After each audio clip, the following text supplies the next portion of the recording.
자, 9번째 썰 한번 가보도록 하겠습니다. 댓글 컨텐츠고 영상 제목, 진짜 인생의 미덕은 힘들 때 도와주는 게 아니라 힘들 일을 만들지 않는 것이다 라는 영상에 달린 댓글입니다. 우리가 보면 가장 힘들어하는 게 인간관계 아닙니까? 뭐 인간관계가 친구도 있고 직장 동료와의 관계도 있고 뭐 남자 여자의 이성과의 관계도 있습니다. 부모의 관계도 있고 형제의 관계도 있는데, 나이 먹으니까 느끼게 되는데 가장 좋은 사람은 나한테 뭔가 짐을 지지 않는 사람, 뭔가 나한테 많은 걸 베푸는 사람이 좋은 사람이 아니라 나한테 뭔가 좀 곤란한 부탁을 하지 않는 사람. 네. 저는 그런 사람이 좋은 사람이 생각합니다. 뭐 사람마다 좋은 사람의 기준은 다를 수 있습니다. 제가 생각하는 좋은 사람은요, 나한테 뭔가 좀 곤란한 돈 부탁을 한다거나 뭔가 나한테 뭔가 좀 괜한 시세를 지지 않는 사람, 그런 사람이 좋은 사람이에요. 왜냐하면 제가 그런 거 좀 싫어해요. 뭐 저를 봤던 사람 아시겠지만 제가 그런 거 싫어해요. 누구한테 베푸는 건 좋아하는데 누구한테 짐이 되는 거 싫어해요. 짐이 되는 거. 내가 막 짐꾼 되는 거 있죠. 의존하는 거를 좀 정말 싫어합니다. 제가 예전에 게임할 때, 오락실 게임할 때도 제가 맞았으면 맞았지 누구한테 짐꾼 노릇되는 거를 정말 싫어하거든요. 예. 뭐 성향마다 타인이 있는데, 왜냐하면 부담스러워. 내가 누구한테 도움을 받으면 이걸 갚아줘야 된다는 강박관념이 생기고, 뭐 죄인이 된 것 같은. 뭐 사람마다 다르겠지만 저는 누구한테 대접받는 거를 막 그렇게 썩 좋아하진 않아요.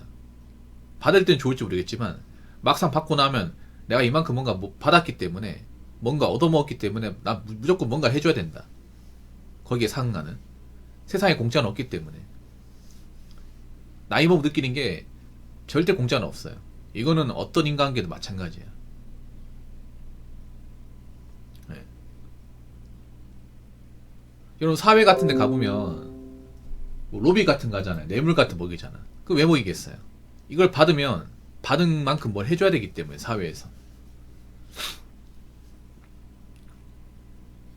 그렇기 때문에 제가 느끼는 거는 함부로 얻어먹거나 함부로 대접받으려고 하면 안 돼. 그리고 내가 누구한테 함부로 신세 지려고 하면 안 돼요.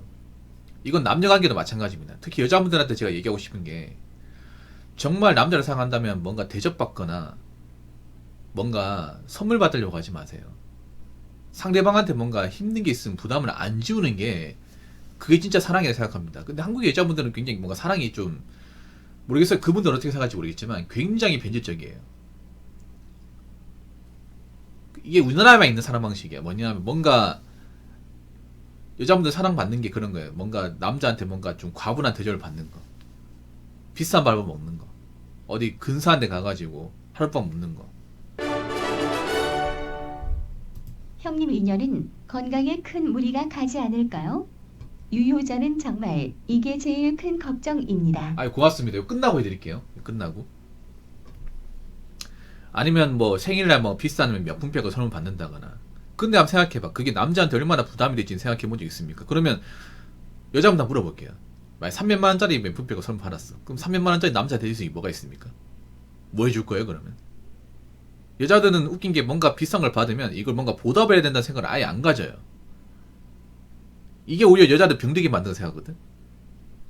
내가 뭔가 받으면 그러면 해줘야 된다 생각하면 비싼 걸 요구하지 않습니다. 인간이라는 게. 그렇지 않나요 여러분? 내가 별로 그렇게 뭔가 비싼 걸 요구할 만한 대단한 존재가 아닌데, 내가 이거 비싼 걸 받으면 난 분명히 이 사람한테 뭔가 해줘야 돼, 그런 마음 가져야 되는 게 당연한 거 아닌가?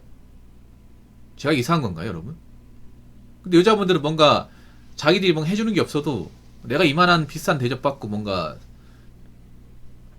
선물 받는 게 당연하다고 생각해요. 그러다 보니까 뭔가 멘탈이 맛이 가는 것 같아요. 이게 세상에 공짜는 없습니다. 절대로. 여자이기 때문에 공짜로 받고 여자이기 때문에 비싼 대접 받는 건 없습니다. 만약 그렇게 알고 있으면요, 그럼 머리가 이상한 겁니다. 병원 가셔야 돼요 이거는. 자, 댓글 한번 읽어보도록 하겠습니다. 어쩔 수 없는 일에 감정을 소모하지 마세요. 감정도 돈과 시간처럼 소모가 되는 자원입니다. 매일같이 내가 어떻게 개입할 수 없는 자극적인 정보들만 접하다 보면 시간이 지날수록 마치 약에 찌는 듯한 피폐한 일상을 맞이하게 될 것입니다. 혹시라도 그동안 우리 사회의 어두운 면이 걱정되어서 뉴스를 보셨다면 대신에 당장 내 주변의 인간관계와 환경부터 하나둘 개선하면서 나 자신을 더 멋진 사람으로 바꿔보세요. 비록 큰 사회에서 영향력을 가지기는 어렵지만 나만의 작은 사회는 충분히 아름답게 가꿀 수 있을 것입니다. 뉴스를 통해 최근 이슈를 보면서 이것저것 걱정을 해도 결국 내가 바뀌지 않으면 아무것도 바뀌지 않습니다. 라고 적어줬습니다. 굉장히 좋은 글이죠. 필력도 좋으시고. 맞습니다. 우리가 살다 보면 사건 사고 같은 건 어쩔 수가 없는 일이에요, 여러분. 우리가 살면서 우리가 깨달아야 되는 게 있습니다. 내가 노력을 바꿀 수 있는 것과 그럴 수 없는 것들을 좀 구분해야 돼. 근데 한국 사람들이 이거 구분을 못해요.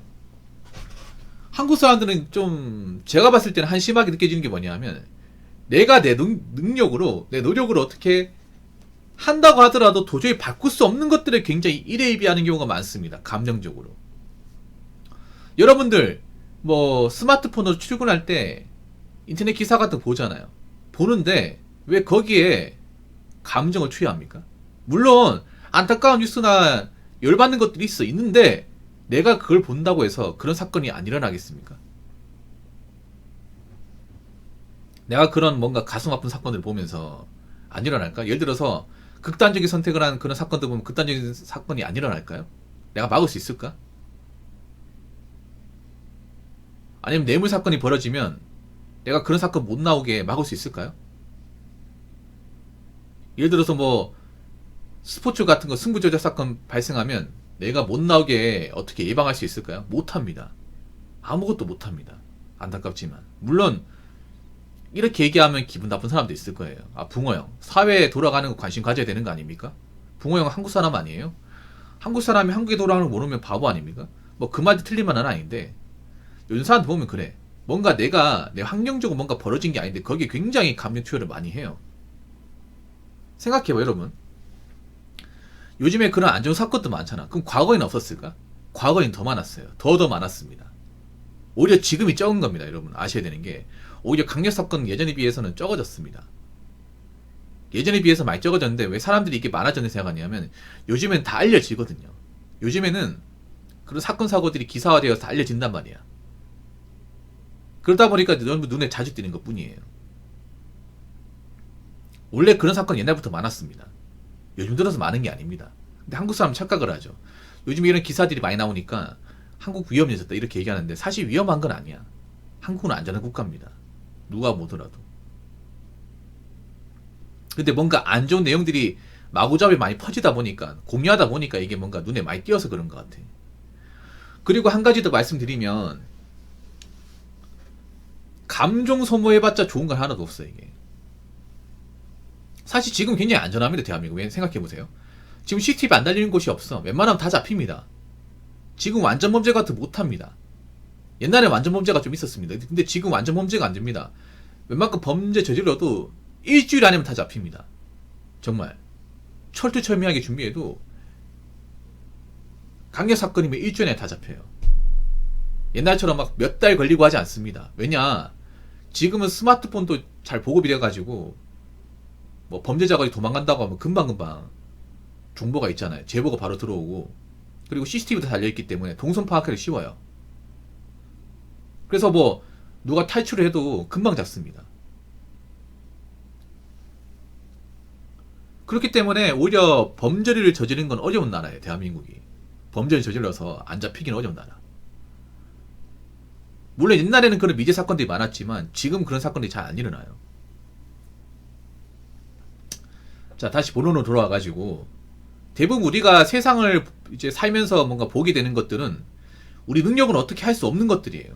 뭐 교통사고 같은 것도 내가 지금 방금 길에 사고 난 거 어떻게 막을 수가 없는 겁니다. 근데 그런 것들에 내가 감정을 일일이 투여해야겠습니까?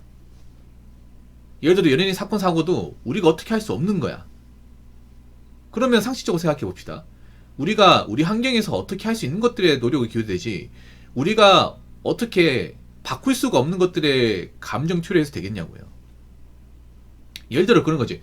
우리가 바꿀 수 있는 건 있어. 뭐냐?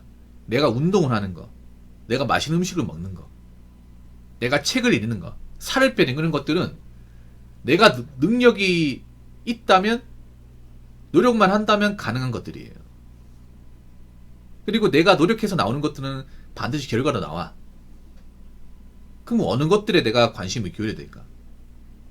아무래도 내가 살아가고 있는 것들, 나하고 관련되어 있는 것들, 내가 하는 것들에 뭔가 관심을 기울여야 바꿀 수 있지 않을까요? 그럼 생각해보세요. 바꿀 수 있는 것들에 뭔가 좀 열정을 쏟아부어야 나한테 좋은 거란 말이야. 근데 한국 사람들 보면 내가 어떻게 바꿀 수 없는 것들, 나하고 상관없는 것들, 연관성이 없는 것들에 왜 그렇게 열내고 짜증내고 하는지 모르겠어, 이게.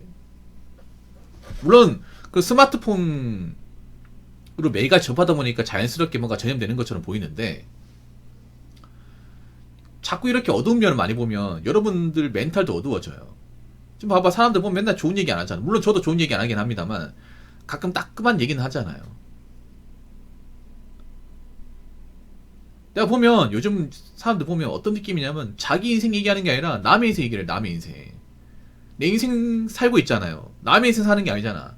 내 인생을 살고 있으면 내 이야기를 해야 되잖아. 마이 스토리. 근데 마이 스토리가 아니라 your 스토리야. 타인의 이야기. 그럼 인생을 제대로 살았다고 얘기할 수 있을까요, 여러분? 저는 썰방을 하면 웬만하면 나에 대해서 얘기하려고 합니다. 인생을 재밌게 살려면 나에 대해서 좀 깊게 탐구하고 뭔가 느끼는 게 많아야 되지 않을까요? 자꾸 남을 의식하고 남의 삶을 보고 남을 관찰하고 이런 것보다 나에 대해 더 깊이 몰두하고 내가 잘하는 것이 무엇이 있을까? 내가 내 인생에서 뭔가 플러스가 되는 것이 무엇이 있을까? 내가 노력만 하면 달라지는 것이 무엇이 있을까? 이런 것들에 관심을 기울여야 되는 것이 아닌가 싶습니다. 지금 한국 사람들한테 중요한 거는 어쩔 수 없는 것들에 자꾸 시간, 감정을 쓰는 게 아니라 내가 노력으로 바꿀 수 있는 것들, 내 안에서 뭔가 충분히 발전 가능성이 있는 것들에 집중을 하고 관심을 기울이는 게 어떻게 보면 현명한 방법이지 않을까 싶습니다. 자, 이상으로 9번째 썰 마치도록 하겠습니다.